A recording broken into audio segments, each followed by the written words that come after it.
tardes a todos. Tenemos la suerte de que los ponentes o los tertulianos son amigos. Entonces, yo creo que eso va a servir para que lo que se genere hoy sea mucho más fluido y sea mucho más cercano, ¿vale? Cuando se propusieron nombres para la mesa redonda de hoy, pues había diversas personas, unos fueron diciendo que no, otros no podían. Curiosamente, al final, los que han dicho sí, resulta que mantienen entre ellos una amistad, ¿no? Yo creo que eso también no es casualidad, ¿vale? Y hay que tenerlo en cuenta. Yo soy Luis Puente, soy arquitecto y músico y pertenezco a la congregación de arquitectos, ¿vale? Voy a hacer un enmarque un poquito de lo que es esta y el porqué de esta mesa. Luego les daré paso a ellos, les he pedido que se presenten ellos porque creo que es más cercano que presentarles yo y decir, pues, retailer de pues, méritos que tienen, pues, se presenten ellos de la manera que quieran. Hará una pequeña explicación del tema que domina y luego, pues, a través de preguntas, pues se generará el debate. Al final, estaremos pendientes del tiempo y para que también sea participativo, cualquier cuestión que tengáis, cualquier duda, cualquier cosa que queráis preguntar, yo creo que también es interesante que salga, ¿no? que se hagan preguntas. Así que intentaremos dejar al final un ratito para las preguntas. El coloquio que vamos a tener se enmarca dentro del contexto de la exposición ayer y hoy de una vocación, que desde diferentes ángulos aborda la historia de la congregación, poniendo en valor las aportaciones a la cultura, a la fe y a la sociedad que ha ido haciendo a lo largo de la historia. Arquitectura y fe han recorrido siempre caminos paralelos. El templo, como pieza de arquitectura, es un lugar donde lo sagrado acontece. Ha sido el ámbito donde los arquitectos han puesto en juego sus capacidades creativas y han presentado sus obras como un destello de la incomparable belleza de Dios. A través de una mirada contemplativa y atenta, el arquitecto, como colaborador de Dios en su creación, no puede ser ajeno a lo que acontece en el interior de ese espacio construido para el encuentro con mayúsculas. El precioso diálogo entre música y liturgia que se da en el interior del templo refleja de algún modo la íntima unión de Dios con el hombre. Por un lado, la música como respuesta y como canto de alabanza a la acción salvadora de Dios, y por otro la liturgia como la propia acción de Dios sobre los hombres. Dicho esto, ¿a qué venimos aquí ahora? ¿A qué hemos venido? ¿Para qué plantear una mesa redonda sobre este tema? ¿Qué sentido tiene hablar de música y liturgia hoy y ahora? Sinceramente, creo que responder con exactitud a estas cuestiones no es lo relevante. Creo que lo realmente importante es que los que estamos aquí, ustedes y nosotros, estamos porque nos ha traído una pasión que nos une. Es una fuerza que nos anima a construir, por emplear un término arquitectónico, el edificio de la Iglesia, para hacerla el lugar más habitable del mundo. Y para los que no están en ella, experimenten también el deseo de resguardarse sobre su techo. Por último, sugiero a los ponentes que esta mesa redonda no sea más que un disfrutar de lo que sois, de lo que somos, hombres y mujeres apasionados por la belleza y en búsqueda de Dios. Había preparado unas preguntas que sirven un poco para dirigir la mesa, pero si os parece, os presentáis primero vosotros y luego pues vamos. Hola, buenas tardes amigos. Primero agradecer la invitación de la Real Congregación y también el detalle de haberme propuesto como miembro de honor. Yo no conocía conocía la congregación por ser arquitecto, pero realmente esto no se hace muy visible habitualmente. Pero después recomiendo ver ese panel corrido del fondo para ver que desde 1660 y pico existe y es la Real Congregación más antigua de toda Europa. Y los hermanos mayores de esa congregación han sido arquitectos como Sabatini, Villanueva, etcétera. Ahí está, con lo cual hay un pozo de la historia que es muy importante, no para nuestro encuentro hoy, pero sí para entender la preocupación de la congregación de hacer algo más que una misa funeral por los muertos del año y cosas de ese tipo, sino algo que atañe a la cultura. Bueno, soy Eduardo Paniagua, arquitecto, músico y católico. Y lo digo porque en este miedo dentro de esta congregación, que menos que manifestarlo. Arquitecto por vocación, fue una decisión mía estudiar y ejercer como arquitecto en diferentes facetas de este mundo poliédrico que es la arquitectura en todos sus aspectos profesionales. Músico, tal vez por inmersión más que de otra manera, es decir, por contagio en el ambiente familiar y por la experiencia muy temprana de poder tocar música, siendo muy ignorante, pero que cada uno con su capacidad puede manifestar e interpretar en la medida de sus posibilidades sin necesidad de ser un gran virtuoso de momento, luego hay que estudiar siempre. Y bueno, y católico.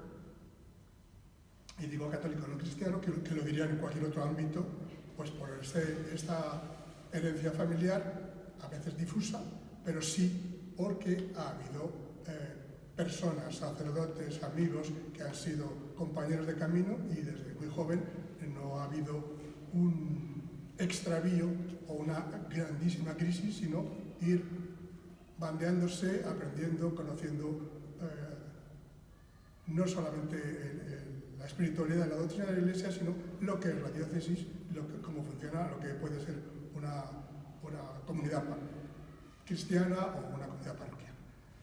Así es que, en ese sentido, mi visión es muy heterodoxa respecto al tema música y liturgia, y luego explicaré por qué. Bueno, Juan Miguel Prim Goicoechea. No soy arquitecto, pero quise serlo.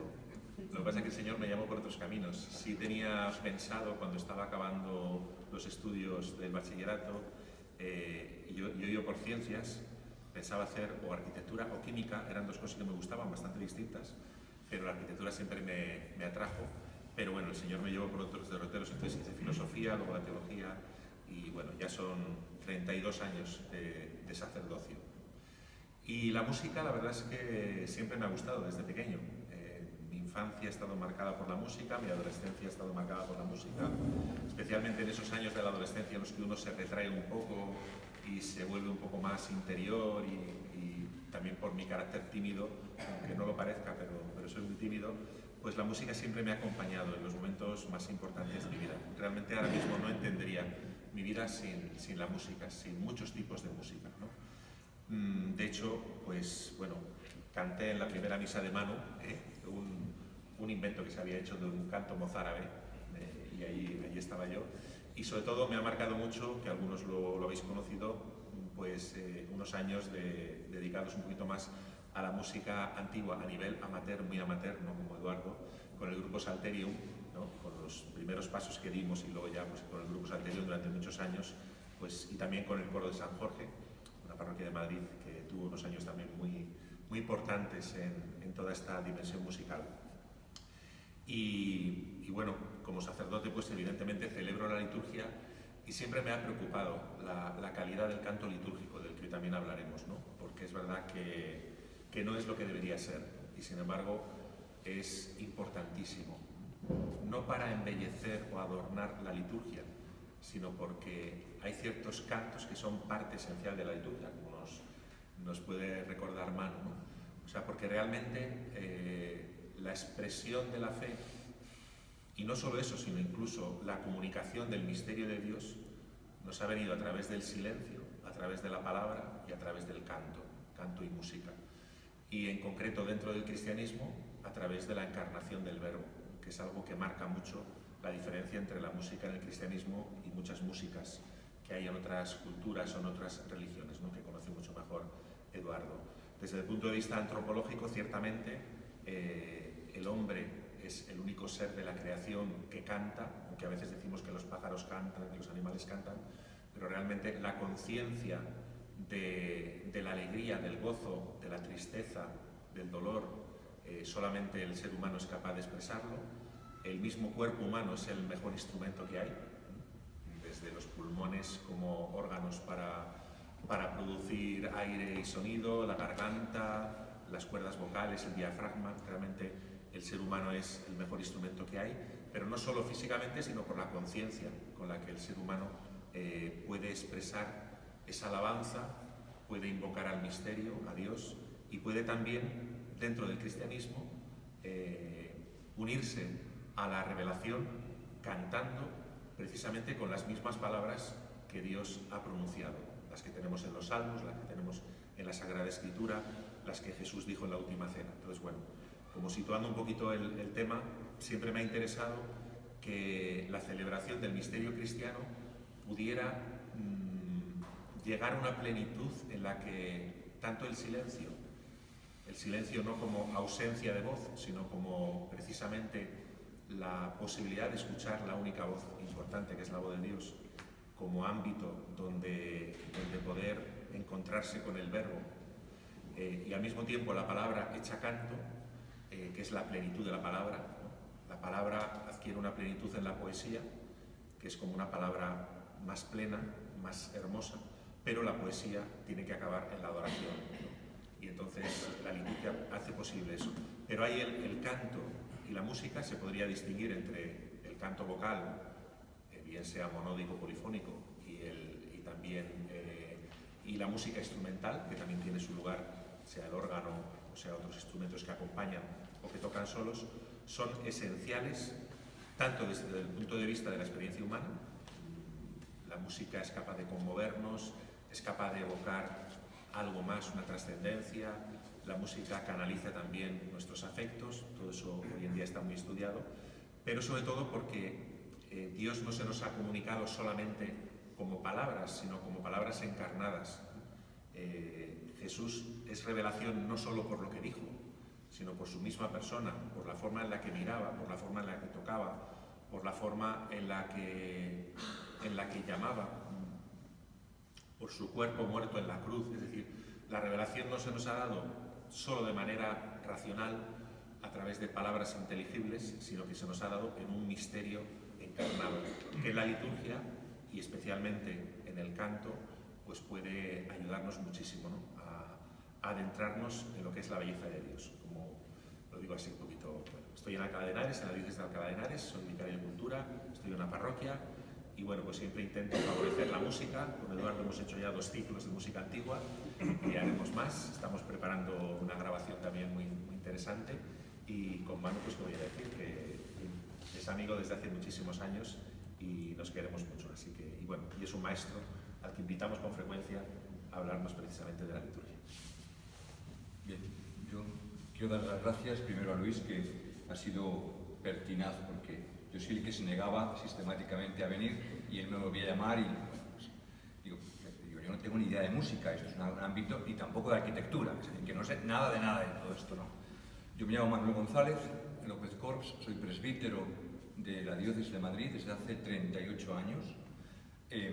Nos hemos conocido nosotros dos en la época del Salterio, cuando en uno de mis primeros ministerios era capellán de la ermita de San Isidro. Ahí está el padre Francisco Rupérez, que lo sabe bien, nos veíamos por allí. Y el primer año que yo estuve en San Isidro, invité al grupo Salterium a cantar dentro de la ermita en lo que entonces era el comienzo de las fiestas de San Isidro. Entonces no había, en la ermita no había nada, no existía nada, ni se abría ni había todo esto. Y bueno, pues después con Nueva Tierra y todo este ámbito, hemos seguido una muy buena relación. A Eduardo le he conocido con motivo de la liturgia también, más bien, y la música con la asociación Gotia, en el mundo hispano-mozárabe. Y yo me he desempeñado fundamentalmente en la diócesis en el tema de la espiritualidad litúrgica. Soy un cura de parroquia, estoy en una parroquia de Madrid y trabajando ahí. Pero sí que me ha interesado siempre el pensar que estamos aquí para construir algo importante y algo que tendrá proyección eterna. Digo construir, empleo este verbo porque estamos en medio de arquitectos. Y como idea principal yo querría decir que, o comparación entre arquitectura y música, en la Biblia los que construyeron el templo de Salomón pensaban que estaban construyendo un templo aquí en la tierra a imagen del templo celeste. Y ellos no pensaban que hacían una cosa para ellos, sino para que Dios, que vivía en un templo en el cielo, pudiese habitar físicamente en la tierra. Es la idea que tiene Salomón. De hecho, las prescripciones son muy claras. Pues esta misma idea vale para la música litúrgica. De nosotros, si no creemos en la vida eterna, si no tenemos una pretensión más allá de la muerte y con pretensiones de eternidad, no entenderemos qué significa la música. Y quien no la tiene, piensa que la música es un aditamento, un adorno, un sombrero. Porque ¿qué es la vida eterna? Cantar. Cantar eternamente amén. Cantar eternamente aleluya. Cantar eternamente que han llegado las bodas del Cordero. Cantar que el reino ya se ha realizado. En la vida eterna nunca diremos venga tu reino, sino reina el Señor, es el canto eterno, ¿no? Lo que hace la liturgia de la Iglesia es intentar que ese canto,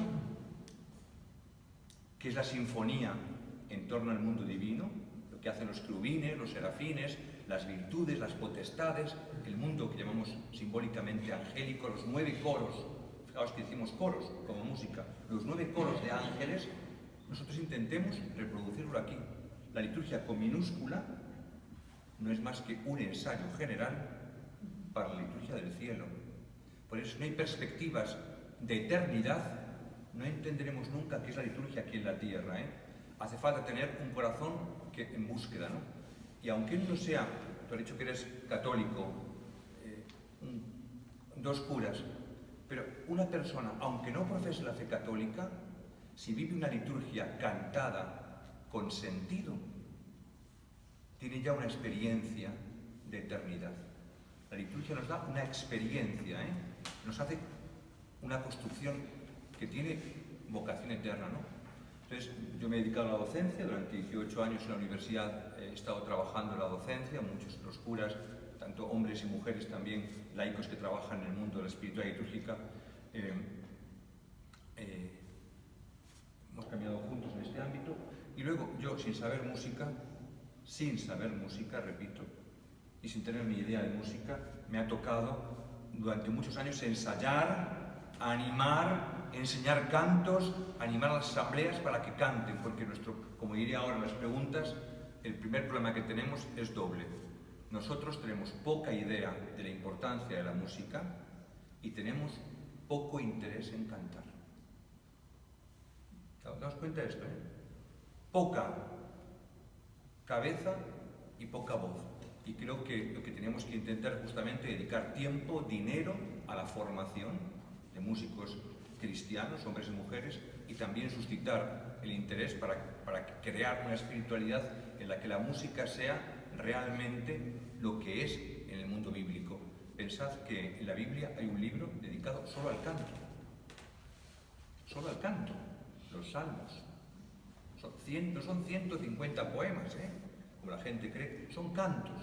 ¿Qué pensaríais si yo os invito a una audición del Mesías de Händel, donde no hay ningún instrumento musical? Pensad esto, y donde la gente lee los textos. Es lo que hacemos en misa cuando leemos un salmo. Pero nos parece normal, pero el ridículo de leer un salmo es como si os invitan a la audición de Händel y en vez de oír esa abertura, esas maravillas, hombres y mujeres leyendo textos. Eso es lo que hacemos en misa muchas veces, Los salmos son cantados con salterio, por eso se llaman salmos. Y así podíamos ahondar poco a poco. Gracias. Yo creo que la introducción,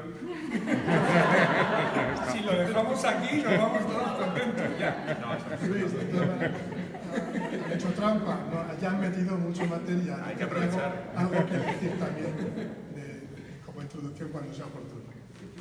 No, Espérate. no. Bueno, pues me atrevo. Y si soy largo, me cortas.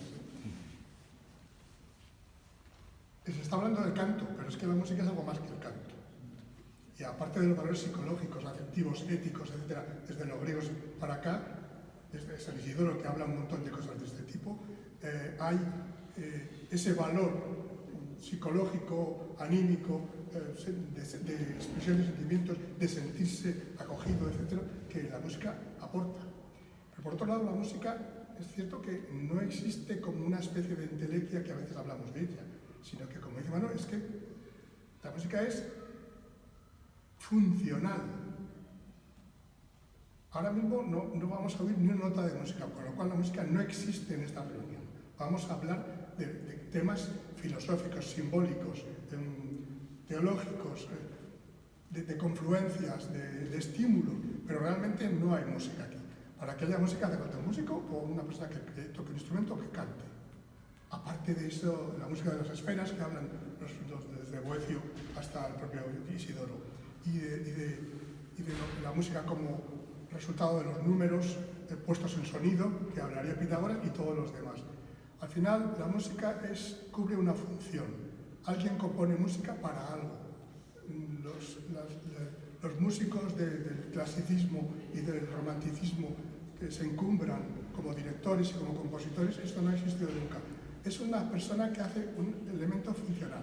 Se hace una música para una boda, se hace una música para un bautizo, para una celebración, para cantar a un niño una nana, para una guerra, para los enamorados, siempre tiene una función. No existe así como entelequia. Con lo cual, en la liturgia tiene todo el sentido del mundo. Porque no es solo que se canten los salmos, es que toda la liturgia y toda la celebración era cantada. Bueno, ¿sí o no? Eso. Toda entera. Entera se canta,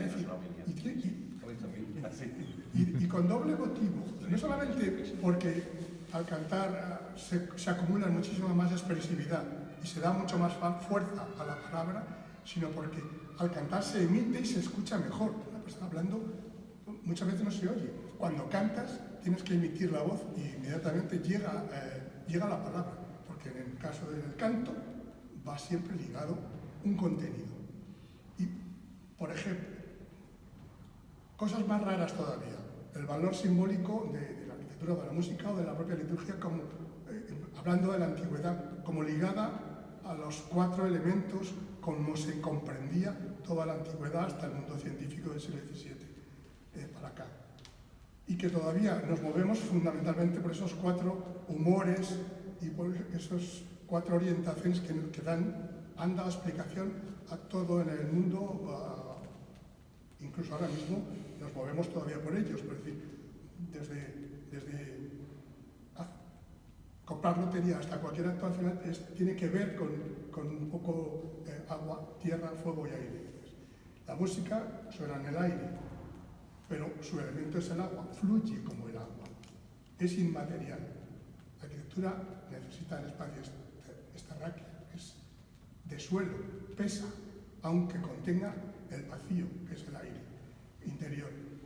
La liturgia también, su elemento puede ser el agua y a lo mejor también el fuego. ¿Pero por qué? Porque nace, se desarrolla, va creciendo, se va buscando la horizontal hasta que muere, como los ríos en el mar. Y así pasa con la música. Fluye y llega un momento hasta su última nota donde cualquier cuerda se para. Entonces, estos elementos arcaicos las llevamos dentro. O sea, decir que deberíamos sacarle jugo a estos valores simbólicos porque de verdad que tiene una influencia en los actos que cometemos o que ejecutamos. Esos valores simbólicos, psicológicos y somáticos son esenciales y la liturgia está cuajada de gestos de todo tipo de símbolos, de luces, que tienen que ver con todo esto que estoy diciendo.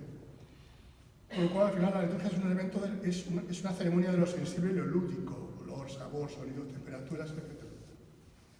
¿Qué ocurre? Que la música es peligrosa, porque mueve los ánimos y altera los ánimos también. Y entonces, eso lo sabían los antiguos y lo sabían también los no tan antiguos.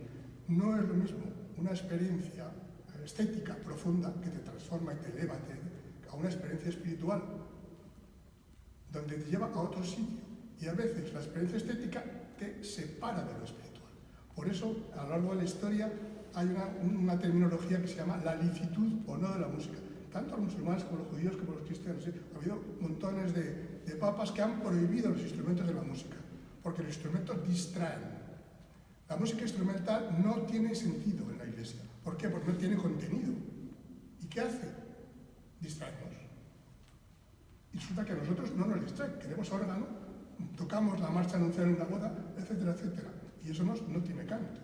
O contamos cosas que no tienen nada que ver con lo que se está celebrando. Es decir, en una boda se canta una cosa de muertos, porque es muy bonita y la soprano lo hace divinamente. Con lo cual, esto es importante. La música ha sido siempre peligrosa. Altera los ánimos y hay que controlarla. Con lo cual, ¿cómo se casa? Que toda la liturgia está cantada y al mismo tiempo la música hay que tenerla muy como atada. Segunda cosa, a lo largo de la historia, si hay una música oficial, ha sido el canto gregoriano. Sería precioso poderlo narrar desde el pregregoriano, desde todos los trabajos musicales de San Isidoro en sus libros, que son preciosos, traer algunas citas, si luego hay oportunidad, al Renacimiento carolingio, cuando se asienta el rito romano y ya se forma ese apogeo del canto que ha durado durante muchos siglos en la Iglesia y que tuvo ya su decadencia con la polifonía y no digamos ya con el Renacimiento y el Barroco. Pero al final,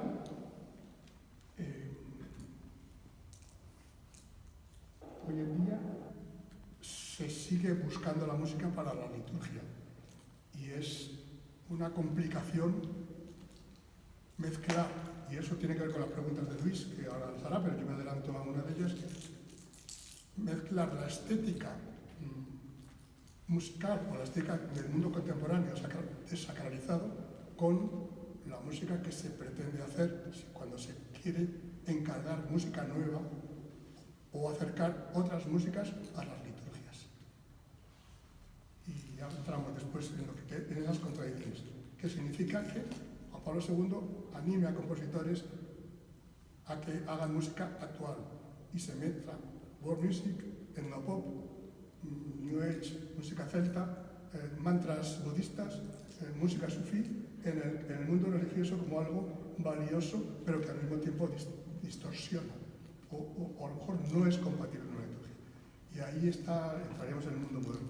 Pero un análisis más profundo, más largo, de lo que ha sido la historia de la música, sus dificultades, sus logros maravillosos y por qué el canto oficial de la Iglesia es el gregoriano y lo que ha derivado de ello, y por qué es el latín, que es otra dificultad, que siempre he encontrado desde el siglo XIII hasta ahora, la lengua vernácula o el latín. Parece que es obligado para realmente hacer una buena liturgia que sea en latín. Y cuando no lo es, pues ya se complican las cosas. Y se complica el canto, evidentemente, porque se canta una cosa que no se entiende. Y ya verá yo. Yo diría que el enunciado es música y liturgia, pero liturgia, cuando pensemos en liturgia, pensemos la complejidad del término. Una cosa es una misa. Normalmente, cuando hablamos de liturgia, estamos pensando en la misa dominical, ¿no? Pero hay que pensar que hay 7 sacramentos. 7 sacramentos con sus músicas, sacramentales y un montón de celebraciones que no son sacramentales, pero son de la Iglesia. Y no es lo mismo la música que se canta en misa que la música que se puede cantar en una celebración de oración o de laudes o de vísperas o una adoración del Santísimo Sacramento. Y generalmente la falta de formación, por eso decía al principio, esto es fundamental. No es lo mismo cantar un canto de entrada que un canto de ofrendas. Son totalmente distintos, no vale cualquier cosa. Hay que intentar que una cosa es un canto ritual y otro un canto funcional. Cuando tú vas a una misa y vives y entiendes, no sabes por qué has tenido una experiencia profunda, y es porque quien ha estado detrás entiende cómo funciona el corazón humano, la mente humana y también la espiritualidad. Y una cosa que puede valer para un juego de campamento, no vale para meterlo en misa. Pero como es religioso, va para la misa. No es lo mismo un canto religioso que un canto con mensaje, que un canto litúrgico, ¿de acuerdo? Entonces, cuando hablemos de música litúrgica, tenemos que saber que estamos en un ámbito concreto. Luego, es cierto, Eduardo, que el latín ha sido nuestra lengua hasta el año 1970, pero hoy tenemos, además del latín, las lenguas vernáculas como lenguas en las que rezamos. Es decir, un Padre Nuestro compuesto en español puede tener la misma dignidad que un Padre Nuestro en cualquiera de los tonos latinos, ¿no? Evidentemente, nosotros no podemos perder la tradición. Es decir, yo creo que un cristiano de a pie de acá tiene que cantar el Veni Creator, tiene que saber un Pangelingua, tiene que saber el Salve Regina, tiene que conocer la E Maristela. Esa es básico, pero no todo el mundo pueda cantarlo. Participar puede ser ejecutarlo, pero también escuchar. Ojo, hay que educar en escuchar, ¿eh? Y eso también ayuda muchísimo. Participar es ejecutar, intervenir, pero también escuchar. Eso es importante para la música. Y luego tú decías, ¿para qué cantamos? Fijaos, hay una cosa que está en todos los documentos litúrgicos de la Iglesia, en todos. Hay dos razones por las que cantamos, solamente dos razones. Y todos los documentos dicen lo mismo, dimensión ascendente y descendente, para la gloria de Dios y para santificarnos nosotros. Fijaos, ¿eh? Entonces, una música, cualquier música, a la hora de analizarla habrá que ver si es santa, si la música se ha compuesto para la liturgia. Hoy en día cantamos el Padre Nuestro de Simon and Garfunkel y nos quedamos tan contentos, ¿no? Eso no es para la liturgia, no se ha compuesto para la liturgia. Tiene que ser bella, santa, para la liturgia, pero también tiene que expresar que realmente estamos haciendo lo que estamos haciendo. No podemos simplemente adornar con la música, ¿no? Esta música me ha servido para entrar en contacto con Dios, me hace a mí más santo, dimensión ascendente, gloria de Dios, dimensión descendente, santificación humana. Y eso es lo propio y peculiar, ¿no? La estética, la belleza es fundamental. No podemos, y hoy hay mucha música litúrgica o callejera que no son bellas. Si no es bello, no tiene que ver nada con Dios. Si no es bello, no se puede utilizar en la liturgia. No es que me gusta, es que mi abuela canta, pero no es bello. O es que esto es una música, cantar en misa, gloria, gloria, aleluya, es muy popular, es un canto político de Estados Unidos. No se puede cantar. Es como si cantamos en misa, Asturias patria querida, ¿no? Es muy bonito, todo el mundo interviene, pero no es propio. Los ámbitos hay que saber respetarlos, si no, de lo sublime a lo ridículo hay un paso. Vale. Y otra última cosa, Manu, yo creo que a lo largo de la historia ha tenido un muy fuerte y marcado influjo musical en lo que es el mundo monástico. Es decir, el oficio divino y los monjes que están rezando, mejor dicho, cantando, y eso sí que cantan 7 veces al día o 9, pues evidentemente no les da tiempo a afinar salterio ni nada. Tienen que dejar el mandil de la cocina o de la huerta o de la biblioteca y inmediatamente a cantar. Y se entiende que haya un abandono de los instrumentos musicales. Sin embargo, en las catedrales y en las parroquias siempre ha habido ministerios, ha habido música, ha habido que muchas veces se ha rechazado porque a lo mejor esos instrumentos musicales o ese influjo recuerdan las fiestas profanas o recuerda, como en el medievo, ciertos instrumentos a los burdeles, donde a lo mejor iban los obispos a escondidas, no lo sé, esto es una broma, pero que ese mismo obispo rechazaba los instrumentos porque le molestaban y solo exigían el canto.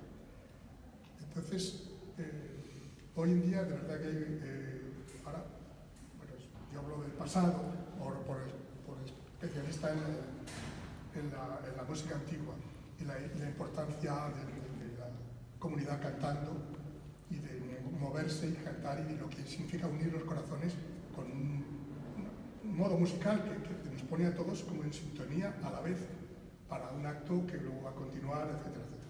Todo esto son valores intangibles, pero que son importantes y que de hecho cuando suceden y que pueden suceder hoy en día salimos contentos. que salimos transformados, no solamente por haber comulgado, entre comillas, porque realmente ha habido una celebración comunitaria y el canto ha sido unificador. Perdón. No, solamente decir que para todo este tema de los instrumentos, etcétera, entender cómo nació el canto cristiano, porque al principio había reticencias a muchas cosas. Hay un estudio muy bueno de Johannes Quasten, que los sacerdotes siempre lo hemos conocido como patrólogo, ¿no? Tenía varios volúmenes de patrología. Pues este teólogo pensador alemán tiene un libro, sé que está en inglés, no sé si creo que no está traducido todavía, pero habría que traducirlo, que se llama algo así como Música y culto, adoración en el mundo pagano y cristiano. Ahí explica perfectamente el paso desde la cantilena judía, la salmodia judía, al cristianismo, el uso de los instrumentos que hacía el Imperio Romano y los griegos, que estaban contaminados siempre de idolatría, de superstición, ¿no? Que servían para expulsar demonios, que invocaban a otros demonios, y por qué los primeros cristianos fueron muy resistentes a usar ciertos instrumentos que en aquel momento tenían esas connotaciones.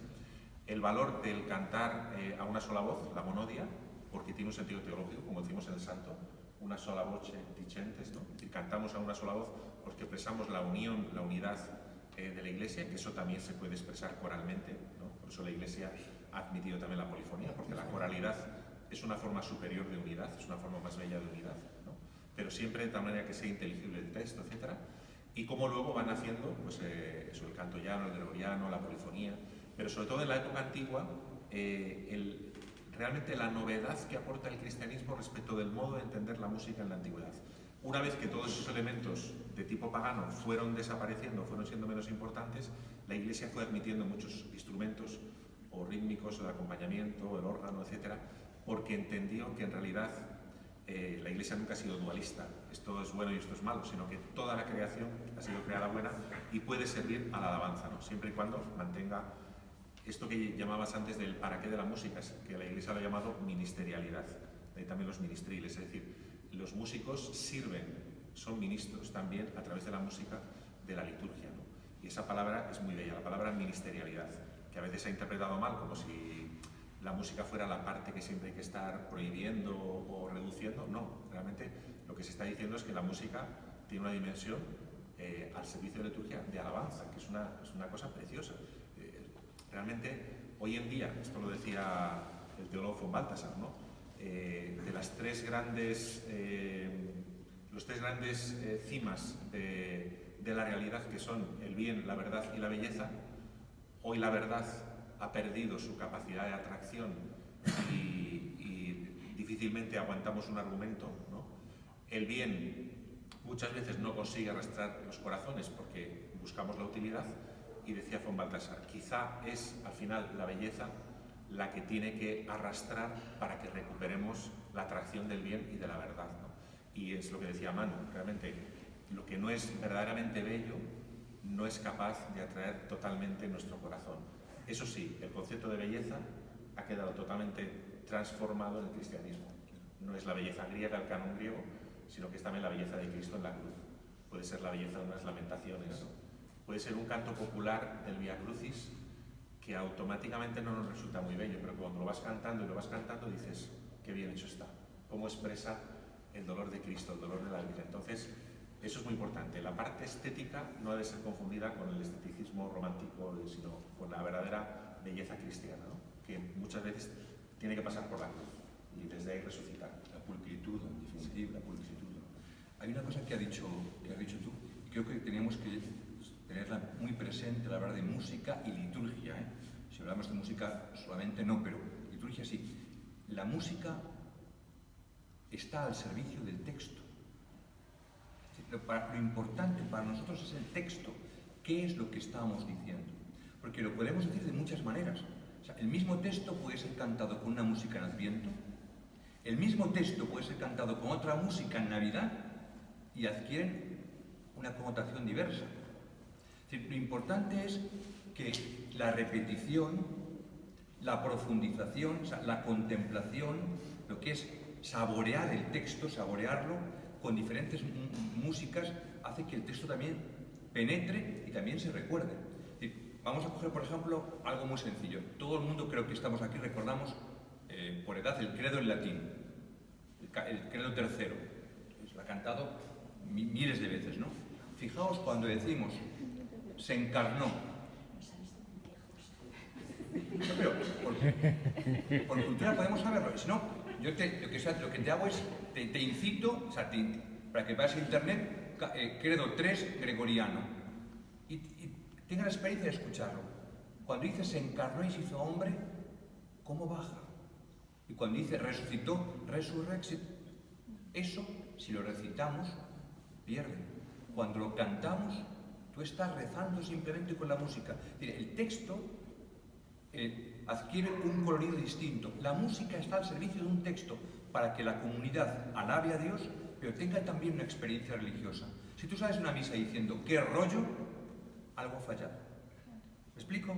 Algo ha fallado.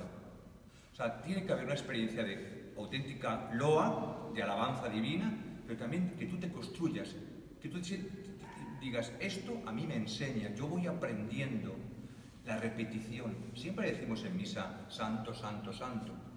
Pero fíjate, en la iglesia hay, sabéis más que yo de esto, ¿cuántas músicas con el santus, santus, santus? Decenas, centenas.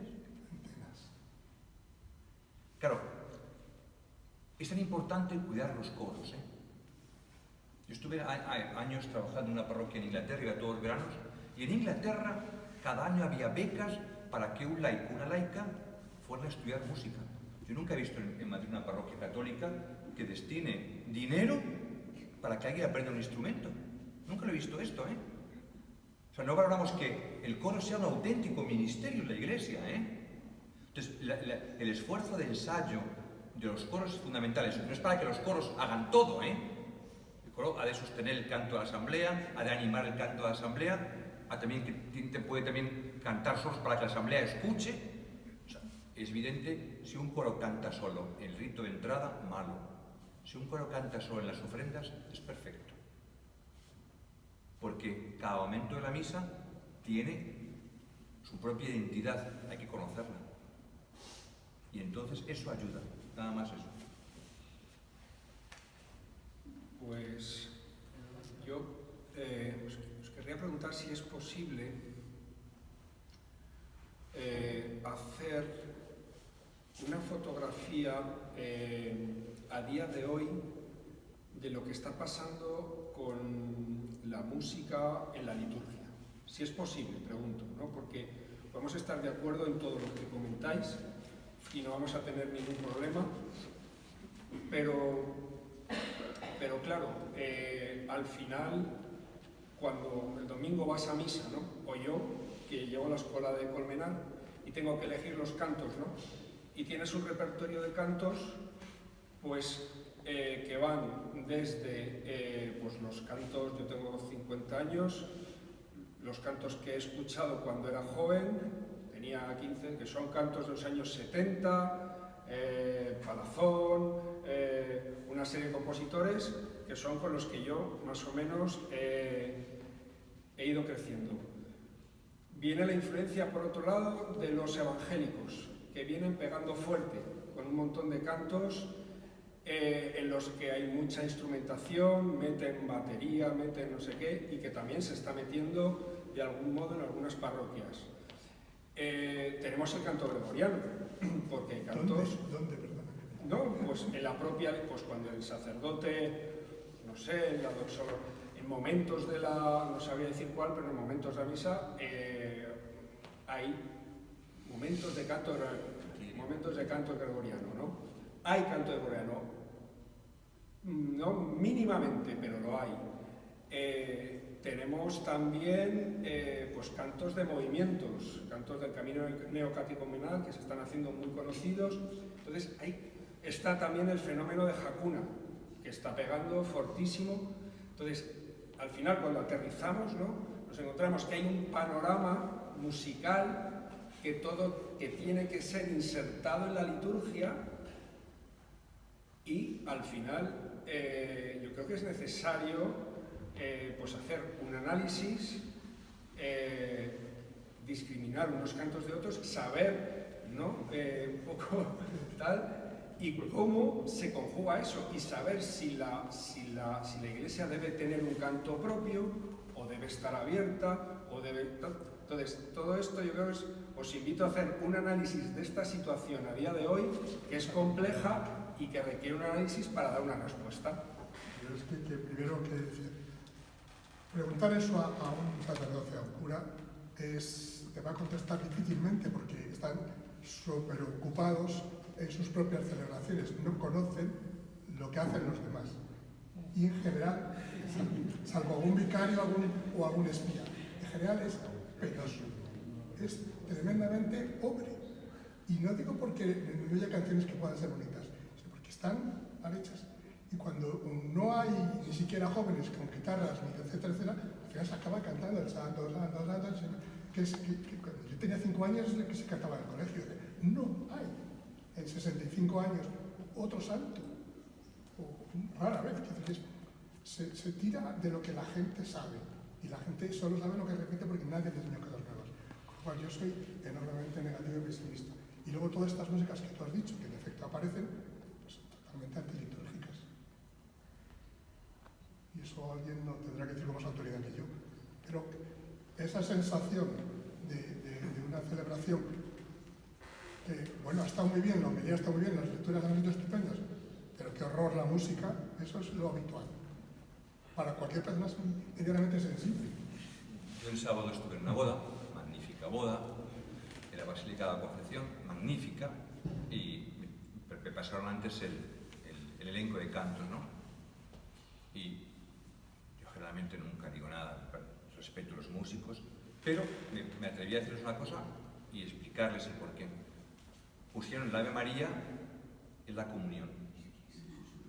El Ave María en la comunión. Digo, antes me hago el araquiri. A reírse, ¿no? Antes, ¿pero por qué dices? Siempre lo hemos cantado. Digo, pues a partir de hoy vais a aprender un detalle y nunca jamás lo vais a cantar.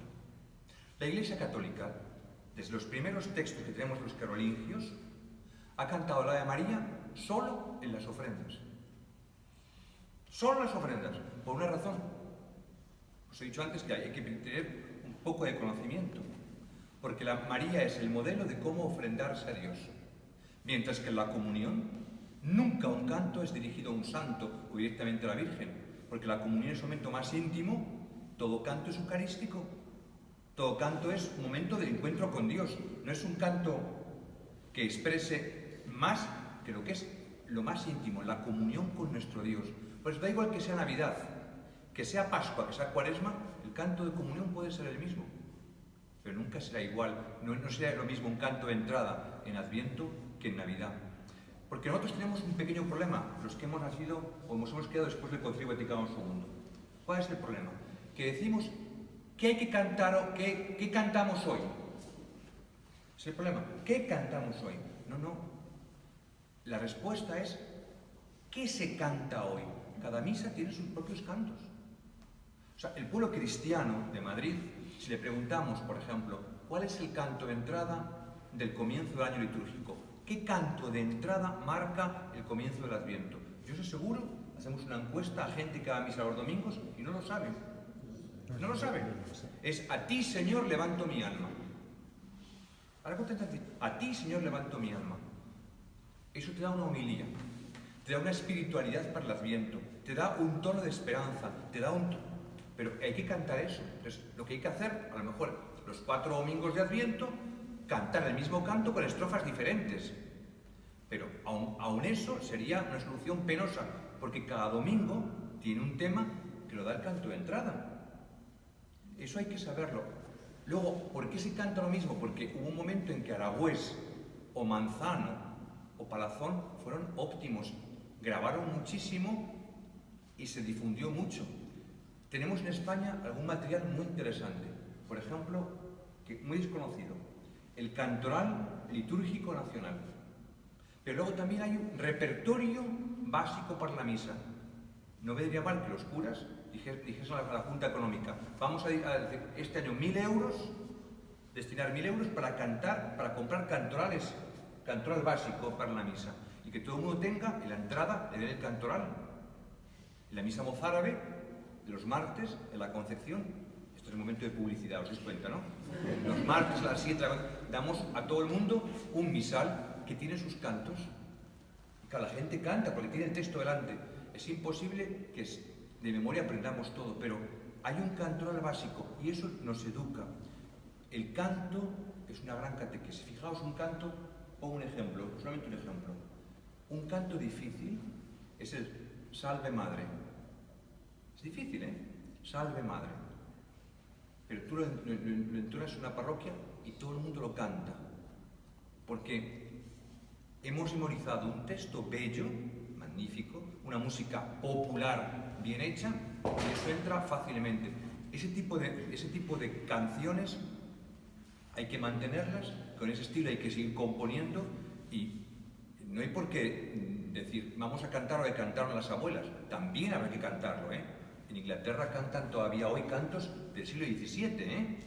En inglés antiguo, del siglo XVIII. No está prohibido cantar el Kyrie eleison en griego, ¿eh? ¿Y cuántos Kyries hay? Centenares.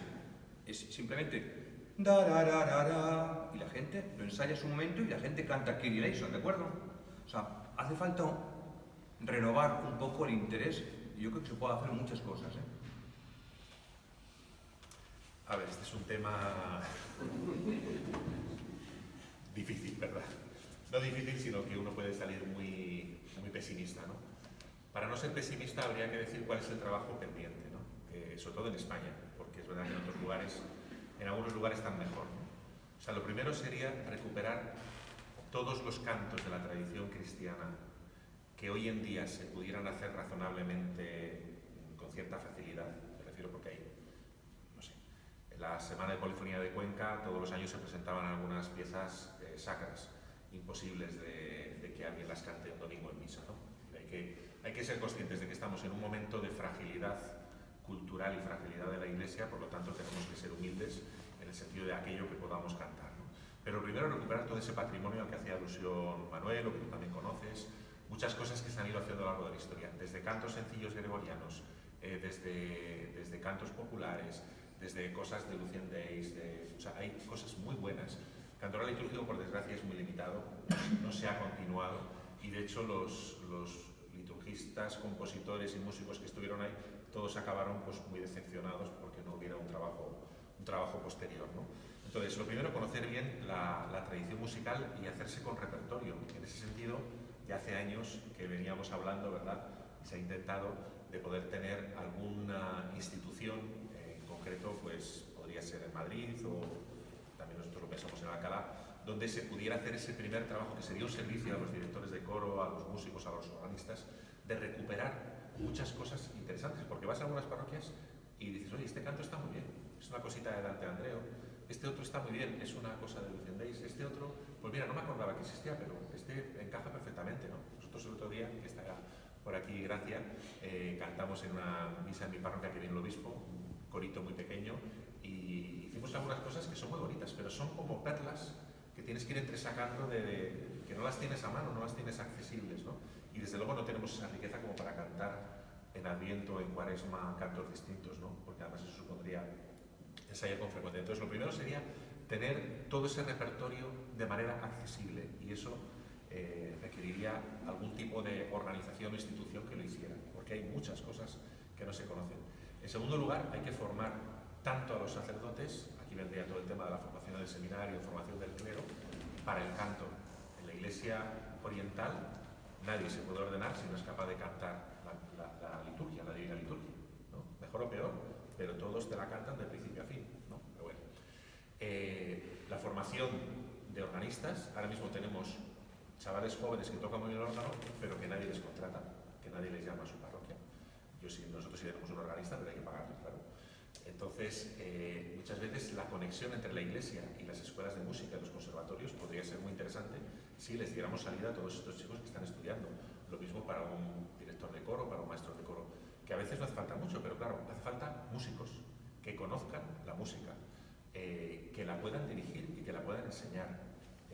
Muchos hacemos pinitos pues porque no hay nada, pero realmente lo que tendría que haber pues eso, un maestro de coro, ¿no? El discernimiento de los cantos, por supuesto, y decir, pues señores, sintiéndolo mucho, aunque se haya cantado esto siempre, no se va a volver a cantar.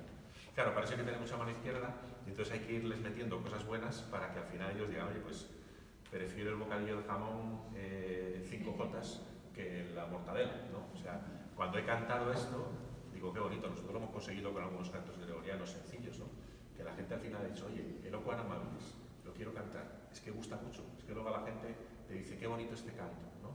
Entonces, recuperar mucho repertorio de la tradición y rescatar muchas cosas que siguen siendo válidas. Formar tanto a los sacerdotes como a los laicos para este ministerio.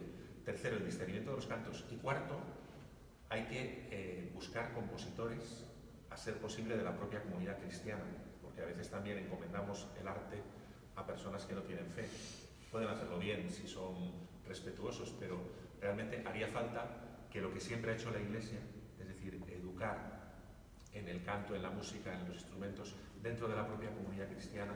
Eso se puede hacer a través de una escuela superior de liturgia, de una escuela de música sacra, o a través de un departamento de la diócesis que cuide este tipo de cosas, ¿no? Que se reúna. Entonces necesitamos compositores que puedan componer ahora, para nuestro tiempo, ciertas partes de la misa. Yo se lo he pedido a algunos amigos y nadie se atreve. Y nadie se atreve. Y les das unos criterios. Les dices, mira, no me hagas un santo que sea muy complicado. Les das 4 criterios, hazme un santo para el pueblo, que lo pueda cantar y que sea bonito.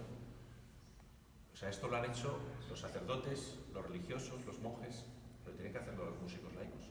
Pero tienen que estar acompañados, tienen que tener un estímulo, tiene que volver a darse esa relación que se ha perdido entre el que encarga la obra de arte y el artista, ¿no? La comitente, ¿cómo se dice aquí?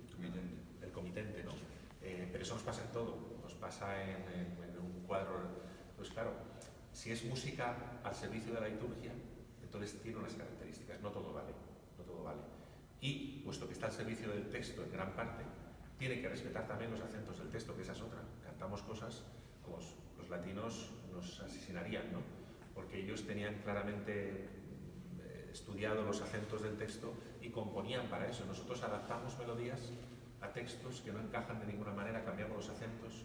Entonces, ese tipo de cosas requiere una seriedad, pero tiene que haber un organismo de control, puesto que la liturgia no es algo que crea cada uno a su antojo, sino que es algo objetivo, ¿no? Dentro de la variedad de géneros y de estilos, hay cosas que sirven y otras que no sirven, pero tendría que haber un control, como puede haber un control en la restauración de una iglesia o en una iglesia nueva. No puedes hacer una iglesia que te dé la gana. Sabes que tienes que tener un altar, que tienes que tener...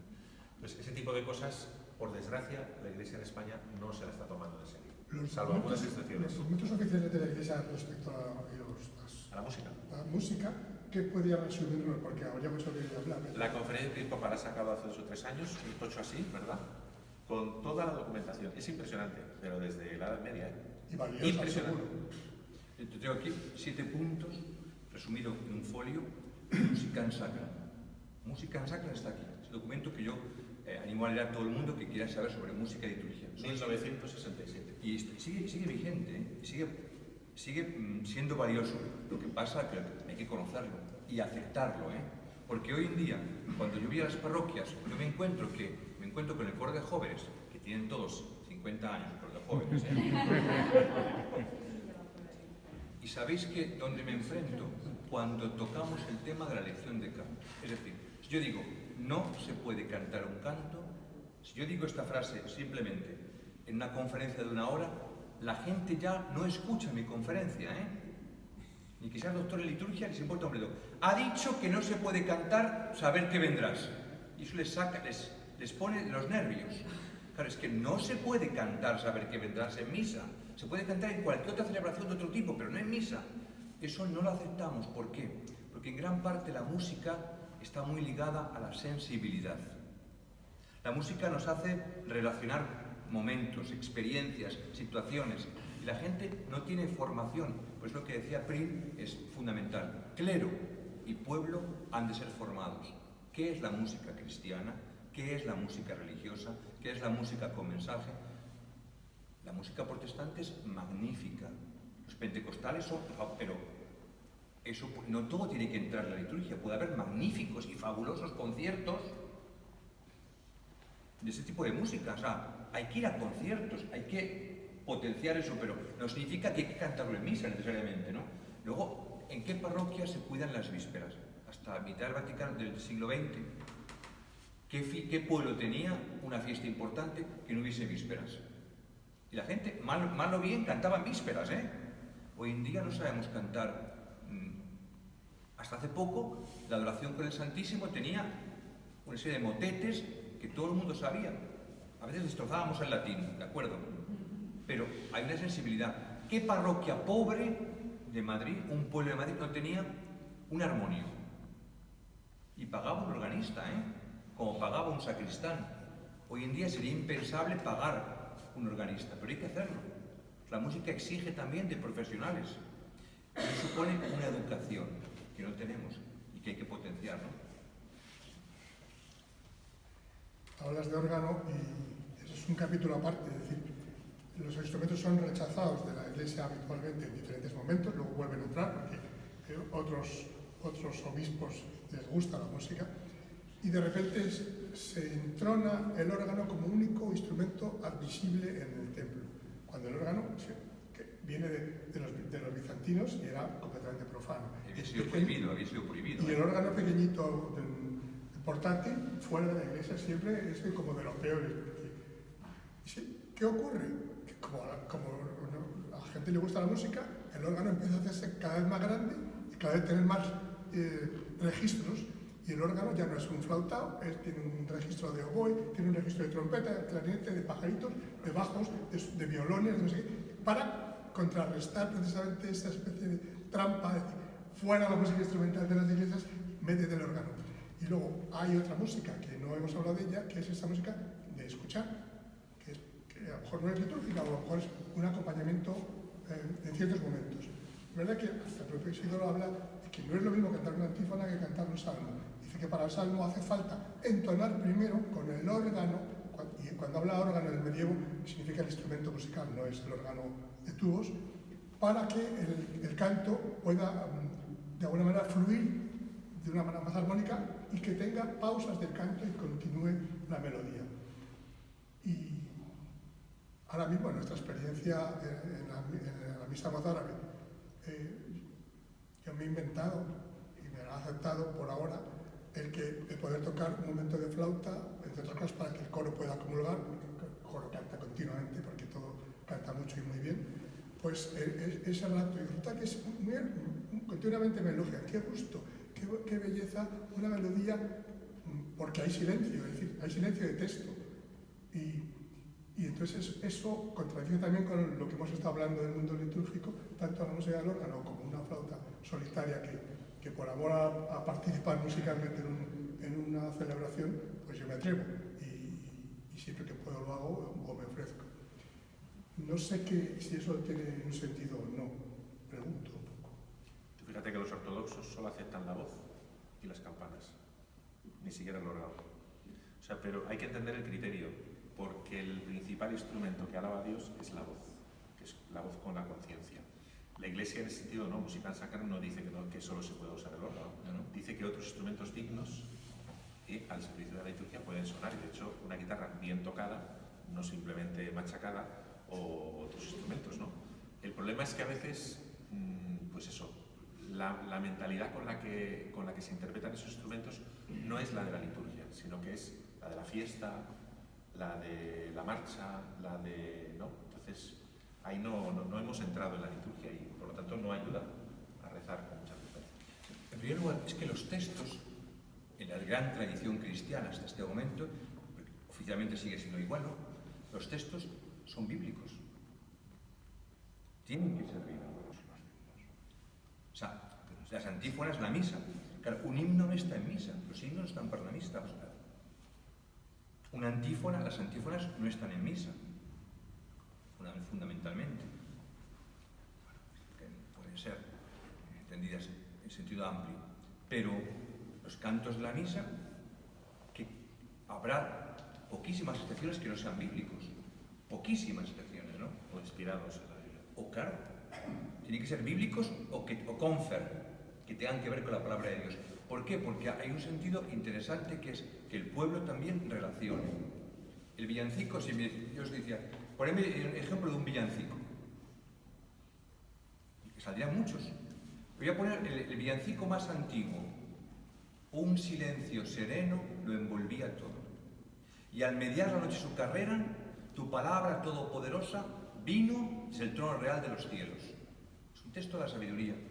Es un texto que habla de la Santísima Trinidad. Pero claro, así de repente uno no lo saca, ¿no? El silencio es el Espíritu Santo. El trono es el Padre. La palabra es el Hijo. Y eso ha cantado durante siglos y se ha predicado de eso. Hoy en día nuestra comprensión es tan pobre que no sabríamos ni siquiera valorarlo. Es uno de los primeros villancicos, ¿eh? Es un texto bíblico, es el canto de entrada de la misa segunda de Navidad, que es toda una misa compuesta para ser una especie de repetición del 25 de diciembre. Intenta el segundo domingo de Navidad rumiar contemplativamente el 25 de diciembre. Es una cosa preciosa, un invento precioso. Pues esos cantos tienen su fuerza. O sea, el simple amén es un bisílabo, pero si cantamos un amén distinto para cada tiempo litúrgico, la gente capta que estamos en Adviento. Eso ha hecho siempre así en la Iglesia. Luego, el amén es un texto bíblico, el aleluya es un texto bíblico. O sea, la parranda puede valer para un grupo de catequesis, pero no tiene por qué entrar necesariamente en la comunión de la misa, ¿no? Y luego puede haber cantos que estén en la Iglesia como cantos que sostienen, por ejemplo, cuando hay la tradición de dar pan bendito al final de la misa, pueden cantarse himnos, cantos o besar el niño. Ahí cabe todo, o muchas cosas, ¿no?, que no caben en el momento de la comunión. El sentido común ayuda a que podamos rezar o que sea una cosa extempórea, ¿no?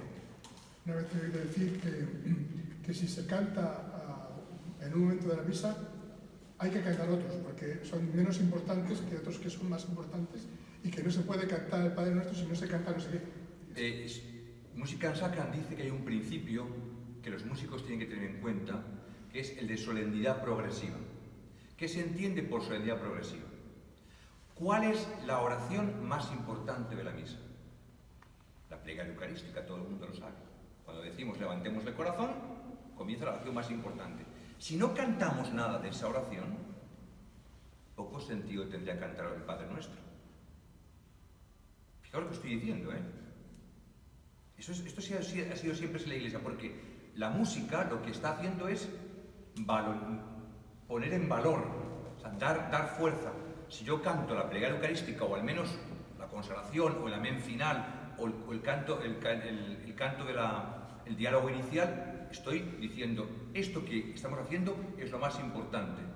Luego, tiene sentido entonces que cantemos otras cosas menos importantes. El Padre Nuestro en la misa no es lo más importante.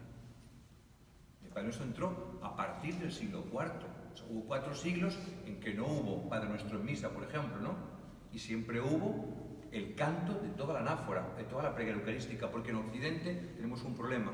En Occidente es el único ámbito de la Iglesia en que distinguimos misas rezadas y misas cantadas. Es un invento que entra en la Edad Media por un problema puramente económico y por un problema de estipendios y por un problema de difuntos.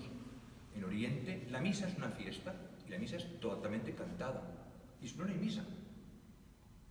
Nosotros hemos metido a partir de la Edad Media el concepto de que la misa puede ser rezada, e incluso rezada en voz baja por un cura solo, ¿no? Pero claro, esto ha cambiado nuestra mentalidad sobre la Eucaristía. Un armenio, un bizantino, un copto, un siríaco, la misa tiene que ser, comienza en el nombre del Padre, del Hijo, del Espíritu, y ya hasta podéis ir en paz, y todo es cantado, con diferentes melodías. Entonces, hoy nosotros diferenciamos misa rezada y misa cantada. Si no cantamos lo más importante, no tiene sentido que cantemos lo menos importante, es evidente, ¿no? Porque el pueblo dice, si esto se canta, es que es muy valioso, ¿no? No podemos cantar, yo qué sé, un canto de ofrendas y no cantar el santo de la misa, ¿no? Aunque eso lo hacemos habitualmente, ¿eh? Porque el santo es donde decimos que nos unimos al canto de los ángeles. Fundamental. mí lo que me sorprende es que el padre Manuel me dijo, ¿cómo voy a ir yo a esta mesa redonda si no... si no sé nada? Siempre hace lo mismo. Si llegas a ver... Yo no sé leer una partitura, yo no sé música, ¿eh? A mí hay... Vamos a entrar por el turno de... Yo creo que de preguntas, si hay alguien interesado en preguntar algo. Yo creo que es el momento. Han hablado muy bien, suficiente. Yo creo que también alguna inquietud que tengamos, yo creo que también se podría... A los tres, Eduardo, Juan Miguel y Manuel, ¿verdad? Más alto. ¿Cómo podemos llamar a los jóvenes, a nuestros hijos, a nuestros propios hijos, a los amigos de nuestros hijos que no son católicos, a ser parte, a entrar en esta vida, porque quisiéramos poder llamarlos, quisiéramos poder invitarlos, y no es fácil. A lo mejor no hay que invitarles de entrada a una misa, salvo que sea una misa perfecta y solemne y se lo pasen bien. Eso de que se lo pasen bien, que sea bello, que sea atractivo, yo creo que es un elemento importante. Y eso depende mucho de los gestos, de la ceremonia en sí mismo, de la homilía y de la música. Son los jóvenes los que atraen a otros jóvenes, eso yo creo que la Iglesia se ha dado cuenta en estos últimos años y estamos trabajando más en esa dimensión, ¿no? Apoyando todo aquello que los propios jóvenes hacen para llegar a otros jóvenes, ¿no? A veces no son ni los padres, ni los sacerdotes directamente, ni los maestros, sino que es que se encuentren en un lugar donde se vive una experiencia de amistad alegre, donde se viven valores hoy contraculturales. Tenemos la suerte de que hoy en día las cosas ya no se pueden dar por supuestas, ¿no? Y por lo tanto para muchos es un descubrimiento. Cuento un ejemplo. Una vez, cuando estaba yo en la Catedral de Alcalá, entro en el templo y veo a dos chicas jovencitas que estaban allí sentadas en un banco, medio oscuras, y una estaba llorando y la otra le estaba consolando, ¿no? Y entonces me acerco y le digo, ¿qué os pasa y tal? Y me dice que le ha dejado su novio, tenían 14 años o 13, ¿no? Digo, bueno, vaya con los novios. Y entonces me puse a hablar con ellas y nada, pues un poquito para cambiar de tema, les hablé algo de la iglesia y tal, y me preguntaron, ¿y por qué hay esa cosa ahí en el altar? Y le dije, porque vamos a celebrar Pentecostés. Me dijeron, ¿y eso qué es? Le dije, pues nada, es una celebración, no, la vigilia de Pentecostés. Dije, es una oración en la que nosotros rezamos al Espíritu Santo para que venga. Y me dijo una, ¿y viene? Me pareció estupendo. Bueno, esta era de familia, era ucraniana, tenía tradición ortodoxa, pero lo que más me impresionó es que dijo, ¿y viene? Y le dije, sí, viene. O sea, ningún católico de toda la vida te lo hubiera preguntado, porque ya damos por supuesto que es una celebración que hacemos nosotros, en la cual, pues sí, ¿no? Y viene. Y hoy en día, a un joven que le planteas ciertas cosas le resultan absolutamente novedosas, y eso es muy interesante, ¿no? Entonces, jóvenes que atraen a jóvenes, y luego, bueno, peregrinaciones, Camino de Santiago, JMJ, mil cosas, adoraciones también, o sea, no hay que tener miedo. Yo creo que en eso también hemos cambiado mucho en la Iglesia española, ¿no? O sea, uno de los grandes cambios es que ahora los jóvenes hacen adoración. Hace años estábamos con otras historias, ¿no? Preguntándose por qué no podían estar juntos antes de casarse. Pues ahora mismo, en casi todas las parroquias hay momentos de adoración con jóvenes y a nivel diocesano. Y cuando tú llevas a un joven a un lugar cuidado, en silencio, con música, la verdad es que ese joven descubre la interioridad. En fin, digo por decir algunas cosas, ¿no? La dimensión caritativa también es muy, muy atractiva para un joven. O sea, ver cómo con otros jóvenes pueden hacer algo bueno, algo útil. En fin, cualquier cosa que ofrezcamos que esté cuidada, poco a poco va atrayendo, ¿no? Y luego que haya chicas guapas, claro, si no hay nada que hacer. Yo voy a ser un poco contracultural, puedo ser contracultural. Lo que parece que es una verdad de perogrullo lo que voy a decir, pero estoy convencido de lo que voy a decir. Yo creo que lo principal que podemos hacer por un hijo es bautizarlo.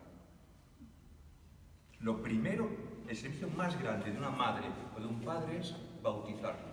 Porque el encuentro con Jesucristo no depende nunca de mí, es la primacía de la gracia.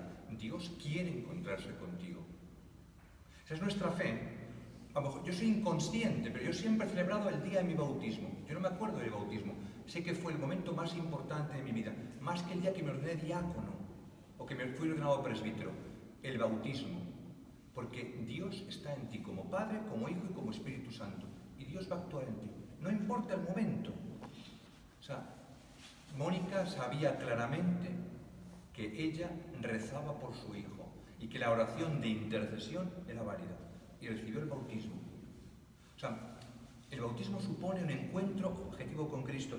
Un día a lo mejor yo descubro eso, pero el descubrimiento de otros no es el encuentro con Cristo. El encuentro con Cristo es sacramental. La Iglesia no puede ser sacramental, porque a partir de la encarnación es que Dios ha venido al mundo. Si estamos en un lugar de arquitectos, ¿por qué hacemos iglesias? Una iglesia, un templo físico, es la consecuencia de la encarnación. Ha puesto su tienda en medio de nosotros. El templo es el cuerpo de Jesucristo. Entonces, primero, bautizarlo. Dejemos que Dios actúe también. Pongamos los medios catequéticos, pero dejemos que Dios actúe. Los orientales y los españoles hasta el siglo XIII, a los 8 días del hacer, dábamos el bautismo, la crismación, mal llamada confirmación, repito, mal llamada confirmación, porque la gente no entiende que el que confirma es el obispo, no soy yo que confirma mi fe, ¿eh? La confirmación no es que yo no confirmo yo nada, ¿eh? El obispo confirma un proceso. Y la Eucaristía, el cura metía el dedo meñique en el cáliz y dejaba caer una gota en los labios de un niño. Desde el siglo I, desde la época que tenemos conciencia, en la Alcalá de Henares, Justo y Pastor, que son los primeros mártires que tenemos aquí en nuestra región de Madrid, fueron bautizados, confirmados y eucaristizados con 8 días. Porque la conciencia es que tú dejas hacer también a Dios. Luego pondremos los medios, pero Dios actúa, se ha encontrado con Cristo. Y segundo, llévale a participar de la liturgia, aunque no entienda nada. Aunque se aburra, aunque el niño grite en misa, aunque se le vuelque por el suelo. Pero él toma conciencia de que ocurre algo que no va a encontrar en un billar o en un instituto, algo sagrado. Se le va educando también. Y luego todo el mundo tiene su momento y nunca ha juzgado a nadie. Uno se convierte con 30 años, otro con 40, otro con 60. O sea, Dios actúa, pero la gracia es lo principal. ¿Y qué es la liturgia? La irrupción de la gracia de Dios. Hay mucha gente que se ha convertido por la liturgia. Ponemos el caso de Paul Claudel. ¿Qué pasa con Paul Claudel en Notre Dame de París? Que el Magnificat cae de rodillas. Y Paul Claudel no tenía ninguna intención de convertirse, ¿no? Pero la gracia actúa. Claro, había habido un cura que estaba presidiendo, un coro que había ensayado las vísperas de Navidad, no habían quitado las vísperas del día de Navidad, o sea, ahí estaban. El culto por sí mismo actúa. Por eso no creamos que hay que evangelizar y luego sacramentalizar. Cuando una salmista sube y canta un salmo, está evangelizando, ¿eh? Evangelizar no es catequizar, no es comer el coco a la gente. Evangelizar es decir, te puedes encontrar con Cristo y ser feliz ahora y eternamente. A pesar de que somos pecadores, yo el primero, ¿eh? Pero hay que enamorarse de Jesucristo y enamorarse de la Iglesia. Y decirlo con claridad, a pesar de que la Iglesia está muy denostada, pero porque somos pecadores, pero gracias a que la Iglesia acoge pecadores, yo estoy en ella. Si fuese de santos, de cátaros, de puros, yo no estaría, ¿eh? Pero yo estoy en ella, me ha acogido. Entonces yo creo que no hay que tener miedo de presentarnos como somos, no hay que hacer cosas light, no, para que lo entiendan. Habrá que ser catequéticos, expresivos, sencillos, pero el misterio es el misterio, yo no lo domino, ¿eh? Si tú coges un icono oriental, verás que siempre que hay un evento con Cristo, las manos están tapadas. Todavía para dar la bendición con el Santísimo nos tapamos las manos, ¿no? ¿Qué significa ese lenguaje icónico? Que aparecen todos los iconos. Piensa un icono del bautismo de Jesús, los ángeles con las manos tapadas, ¿no? Lo que tengo delante no es manipulable. Yo no puedo manipularlo. O esa conciencia existe o desaparece la Iglesia. Porque en el mundo de las religiones, nosotros no somos un producto más. En el mundo cultural, fijaos cómo está España, la mentira. En España, la gente miente. Nosotros somos hombres de la verdad, y eso se refleja en el único que es verdadero, que es el que ha entregado su vida por nosotros. mi cuerpo entregado, mi sangre derramada. En el rito mozárabe celebramos de cara a oriente, la gente no nos ve. Nosotros queremos ver todo. A veces no ver cosas es importante, no manipulamos todo, no comprendemos todo, porque vamos progresando también. Yo creo que a un chaval hay que presentarle una celebración y luego hay que primero hacer, porque si tú le bautizas, ya hay en él una semilla que es la divina. Si no,